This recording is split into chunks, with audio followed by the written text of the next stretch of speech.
Assalamualaikum warahmatullahi wabarakatuh. Perkenalkan, nama saya Yuyun Yulaiha. Saya dari kelas 5C. Dalam video ini, saya akan memaparkan hasil rangkuman saya dari materi mata kuliah Ekologi Administrasi Negara. Materi yang pertama yaitu tentang upaya pengembangan etika lingkungan. Upaya itu merupakan suatu usaha, akal, atau ikhtiar untuk mencapai suatu maksud, memecahkan persoalan, dan mencari jalan keluar. Dalam upaya pengembangan etika lingkungan tersebut ialah diantaranya yang pertama yaitu penguatan misi untuk mempertahankan keseimbangan ekosistem. Misi mulia untuk mempertahankan keseimbangan ekosistem di tengah-tengah tuntutan dan kebutuhan pelaksanaan pembangunan adalah masalah yang sangat sulit. Upaya ini tidak cukup dengan penyuluhan-penyuluhan untuk menumbuhkan kesadaran. Pada tahap awal perlu adanya landasan yang kuat dalam upaya menjaga lingkungan. Landasan ini harus memiliki kekuatan landasan yang kuat dan memaksa dalam pelaksanaannya. Berkaitan dengan masalah ini, bangsa Indonesia sebenarnya sudah cukup tanggap untuk mengantisipasinya. Kemudian, upaya yang kedua yaitu penetapan sikap untuk memperhatikan lingkungan. Pemerintah melalui programnya menetapkan sikap dasar yang sangat memperhatikan lingkungan dalam melaksanakan pembangunan. Hal ini dapat ditemukan dengan dimasukkannya program pembangunan lingkungan dalam wujud bab 4 dalam Repelita 2 berdasarkan butir 10 pendahuluan bab 3 GBHN tahun 1973 sampai 1978. Selanjutnya, berdasarkan keputusan Presiden nomor 27 tahun 1975, dibentuk Panitia Inventarisasi dan Evaluasi Kekayaan Alam. Tugas panitia ini adalah menelaah secara nasional pola-pola permintaan dan persediaan serta perkembangan teknologi, baik masa kini maupun masa yang akan datang. Hal ini dilakukan dengan tujuan menilai implikasi sosial, ekonomis, ekologis, dan politis dari pola-pola tersebut untuk dijadikan dasar penentuan kebijaksanaan, pemanfaatan, serta pengamanannya sebagai salah satu sumber daya pembangunan nasional.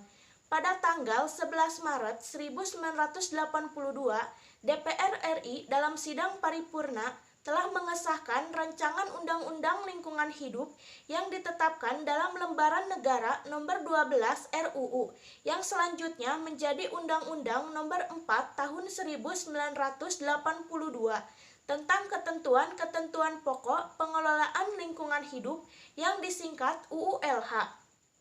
Pada dasarnya, undang-undang ini memuat asas serta prinsip-prinsip pokok tentang perlindungan dan pengembangan lingkungan hidup, beserta sanksi-sanksi ini merupakan dasar bagi semua peraturan perundangan lainnya.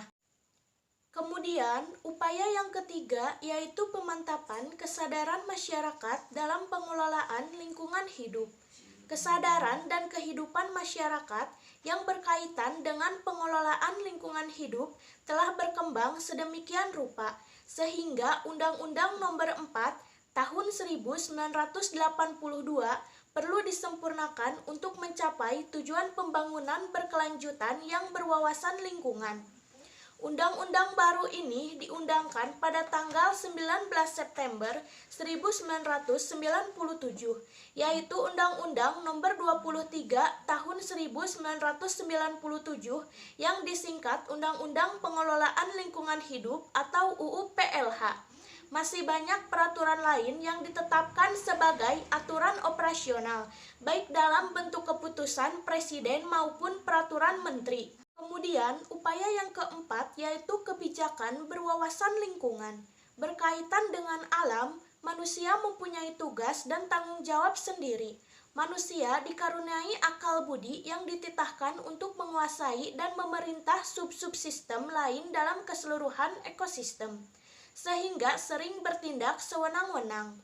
Untuk itu, sudah seharusnya dikembangkan sikap baru dalam memperlakukan lingkungan. Dengan kekuasaannya terhadap lingkungan, manusia tidak dapat melepaskan diri dari keterikatan yang lebih kuat dengan cara menjaga kebutuhan lingkungan hidup. Manusia harus tetap menguasai alam. Ia tetap menggunakannya.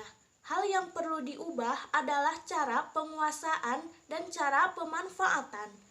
Menguasai tidak sebagai pihak luar dan di atas alam, tetapi sebagai bagian alam. Sebagai partisipan dalam ekosistem bumi, manusia dapat menguasai dengan menghargai, mencintai, mendukung, dan mengembangkan lingkungan hidup. Kemudian, upaya yang kelima yaitu membangun etika lingkungan baru.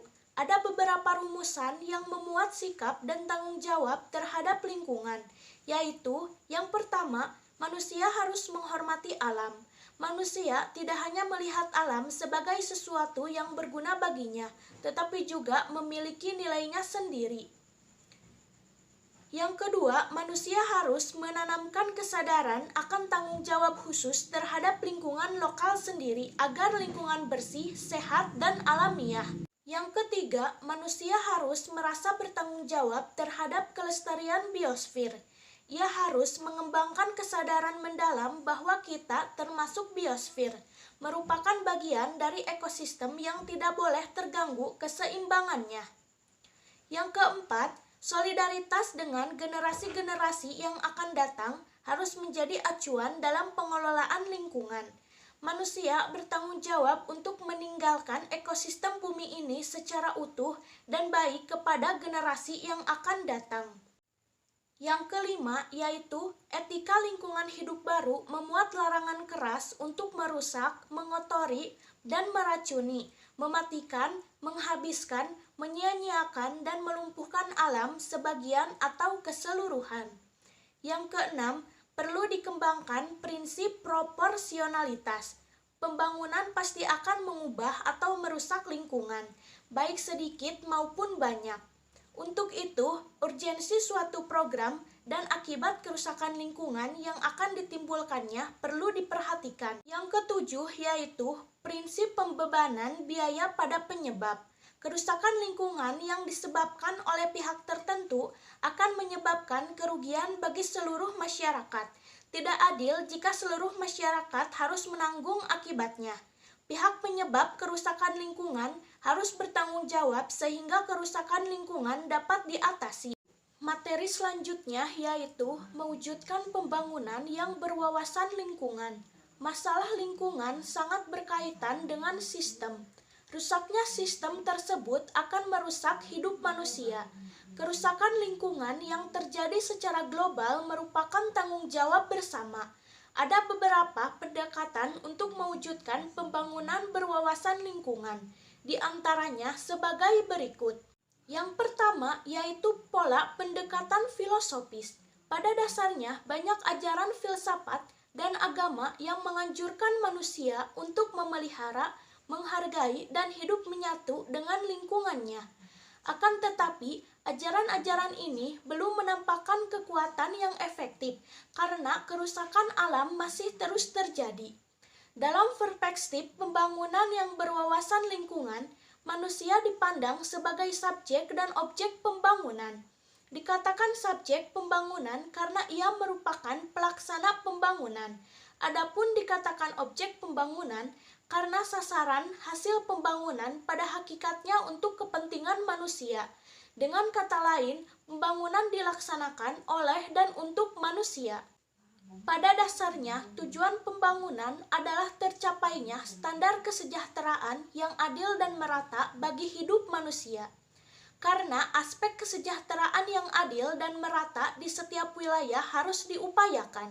Dalam pelaksanaan pembangunan, manusia memiliki hak dan kewajiban yang diatur sedemikian rupa, sehingga kedudukan manusia sebagai subjek dan objek pembangunan dapat terwujud. Akan tetapi, pelaksanaan hak dan kewajiban manusia dalam mencapai kesejahteraan harus memerhatikan kelestarian lingkungan alam, serta tetap tersedianya sumber daya yang diperlukan. Yang kedua yaitu pola pendekatan ekologis. Pola pendekatan ekologis dibagi menjadi dua, yaitu yang pertama, sikap teknokratis. Menurut Frans Magnus Suseno, salah satu penyebab kerusakan lingkungan adalah sikap teknokratis. Istilah teknokratis berasal dari bahasa Yunani, yaitu tekne yang artinya keterampilan dan kratein yang artinya menguasai. Dengan demikian, secara umum, teknokratis artinya keterampilan untuk menguasai sesuatu. Sikap teknokratis pada intinya merampas dan membuang alam dan mengambil semua yang diperlukan dalam kehidupan manusia. Yang kedua, yaitu sikap dikotomis. Sikap dikotomis berarti melihat dan menempatkan lingkungan terpisah dari kehidupan manusia. Sudut pandang kepentingan sikap ini akan memunculkan perilaku tidak peduli terhadap lingkungan, bahwa lingkungan adalah tempat dan sumber daya.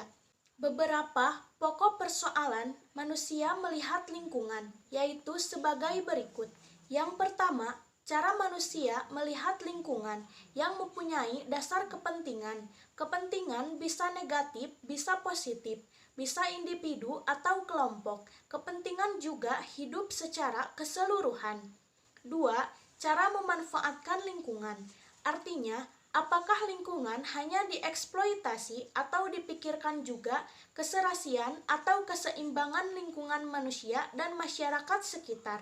Yang ketiga, cara mengelola lingkungan. Pengelolaan lingkungan ini mencakup aspek sosial, ekonomi, teknik, budaya, dan politik. Apakah ada ketegasan, kejelasan, dan perencanaan yang matang terhadap kebijakan yang berhubungan dengan lingkungan? Dan yang keempat, yaitu cara menyelamatkan lingkungan. Apakah lingkungan baik yang dapat dimanfaatkan manusia atau tidak itu perlu diamankan? Apakah lingkungan dikelola dengan baik dan arif sehingga pemanfaatan sumber daya alam tetap menyelamatkan lingkungan? Yang ketiga, pola pendekatan psikologis. Pada hakikatnya, pembangunan berkelanjutan merupakan aktivitas memanfaatkan seluruh sumber daya untuk meningkatkan kualitas hidup dan kesejahteraan masyarakat manusia. Pelaksanaan pembangunan pada dasarnya juga merupakan upaya memelihara keseimbangan antara lingkungan alami, sumber daya alam hayati dan non-hayati, dan lingkungan binaan, sumber daya manusia dan buatan, sehingga sifat interaksi ataupun interdependensi antar keduanya tetap dalam keserasian yang seimbang. Dalam kaitan ini, eksplorasi ataupun eksploitasi komponen-komponen sumber daya alam untuk pembangunan harus seimbang dengan hasil atau produk bahan alam dan pembuangan limbah ke alam lingkungan. Dalam pendekatan psikologis terdapat psikologis lingkungan mendasari perilaku subjek pembangunan yang berwawasan lingkungan. Psikologis lingkungan adalah suatu disiplin yang memperhatikan dan mempelajari hubungan antara perilaku manusia dengan lingkungannya. Psikologis lingkungan menekankan studi dari transaksi di antara individu dengan setting fisiknya. Dalam transaksi tersebut, individu mengubah lingkungan dan sebaliknya, perilaku dan pengalaman individu diubah oleh lingkungan. Hubungan yang saling bergantung antara manusia dan lingkungannya pada saat ini akan tampak pada teori-teori yang dikembangkan pada disiplin psikologi lingkungan. Dari pemahaman tersebut, tampak bahwa secara implisit psikologi lingkungan sebagai disiplin ilmu memiliki 3 fungsi, yaitu yang pertama, memberikan pemahaman mengenai konsep-konsep dasar tentang manusia dan lingkungannya. Yang kedua, memberikan dasar-dasar kemampuan untuk melakukan analisis mengenai permasalahan lingkungan aktual, baik yang terjadi di tingkat lokal, regional, maupun global. Yang ketiga, yaitu mengantar penemuan solusi-solusi alternatif tentang cara mengatasi permasalahan lingkungan melalui pendekatan ekologis dan penerapan bagi kehidupan manusia.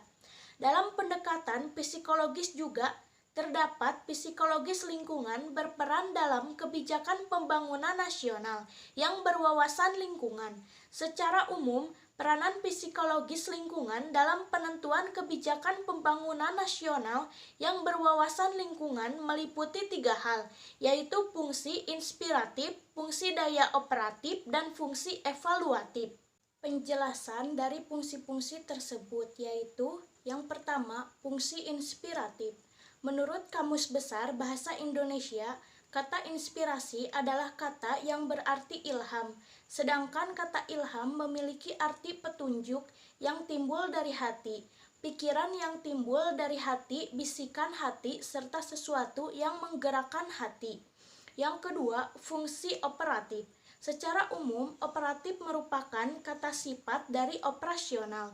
Operasional berarti fungsi yang didasarkan pada karakteristik yang dapat diobservasi atau mengubah konsep-konsep yang berupa konstruk dengan kata-kata yang menggambarkan perilaku atau gejala yang dapat diamati dan dapat diuji serta ditentukan kebenarannya oleh orang lain. Yang ketiga yaitu fungsi evaluatif. Secara umum, evaluatif adalah proses penilaian. Fungsi utama evaluatif adalah menyediakan informasi yang berguna bagi pihak pembuat keputusan untuk menentukan kebijakan yang akan diambil berdasarkan evaluasi yang telah ditentukan. Apabila dikaitkan dengan Undang-Undang Nomor 32 Tahun 2004 dengan Peraturan Pemerintah Nomor 25 Tahun 2000, tampak bahwa pengelolaan lingkungan hidup menjadi fokus utama. Implikasi yang muncul dari hal tersebut mencangkup sebagai berikut. Yang pertama, program pengembangan dan peningkatan akses informasi sumber daya alam lingkungan hidup. Yang kedua, program peningkatan efektivitas pengelolaan konservasi dan rehabilitasi sumber daya alam. Yang ketiga, program pencegahan dan pengendalian kerusakan dan pencemaran lingkungan hidup. Yang keempat, yaitu program penataan, kelembagaan, dan penegakan hukum, pengelolaan sumber daya alam, dan pelestarian lingkungan hidup. Dan yang kelima, yaitu program peningkatan peranan masyarakat dalam pengelolaan sumber daya alam dan pelestarian fungsi lingkungan hidup. Tujuan program ini adalah untuk meningkatkan peran dan kepedulian pihak-pihak yang berkepentingan dalam pengelolaan sumber daya alam dan pelestarian lingkungan hidup. Sasaran program ini adalah sarana bagi masyarakat dalam pengelolaan sumber daya alam dan pelestarian fungsi lingkungan hidup sejak proses kebijakan dan pengambilan keputusan, pelaksanaan sampai pengawasan. Cukup sekian yang dapat saya sampaikan. Mohon maaf apabila ada kesalahan. Terima kasih atas perhatiannya. Wassalamualaikum warahmatullahi wabarakatuh.